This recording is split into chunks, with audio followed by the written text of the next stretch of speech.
We've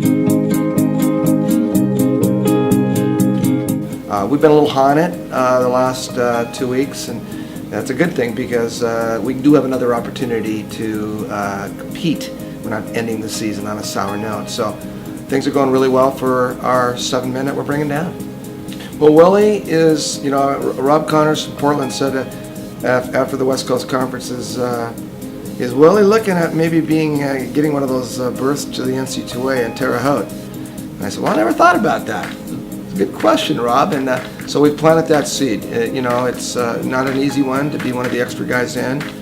It's an interesting formula. I'd love to tell you that, but he'd have to be definitely in the top 20 to have a consideration.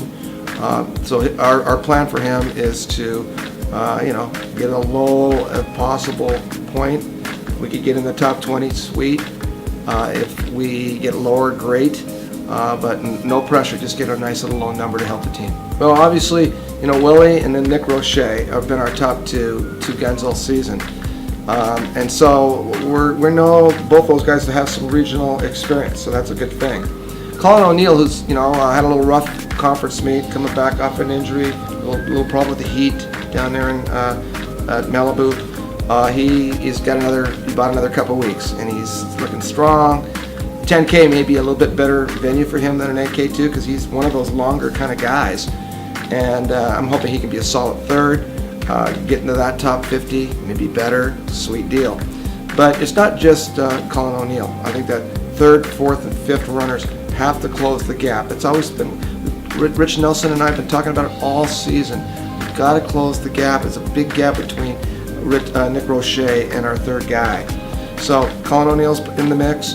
Kyle Branch is in the mix, and Troy Fraley, who's getting again more and more experience, getting a little healthier. He's had some respiratory, cold health issues. Hopefully, he's going to be solid for us. Then Matt Critchlow, who was our third man at conference, did that give him enough confidence to continue to roll to help our team? Because in the perfect world, if we can get our top two guys going out in that top 50. And moving up and moving up and moving up, sweet. Then our 3, 4, 5 guys, maybe 6 guy, can we start in that 75, 80, 85, whatever, and then move it up, move it up, move it up, and close into that top 50 or close to top 50. That would just ace our day down there at Hagen Oaks Country Club in Sacramento. Well, I want to say it's really about us. Yeah, there are some teams I will mention. But really, it's all about the Zags. Can we ace our day? Can we just have this perfect day that we haven't had this year?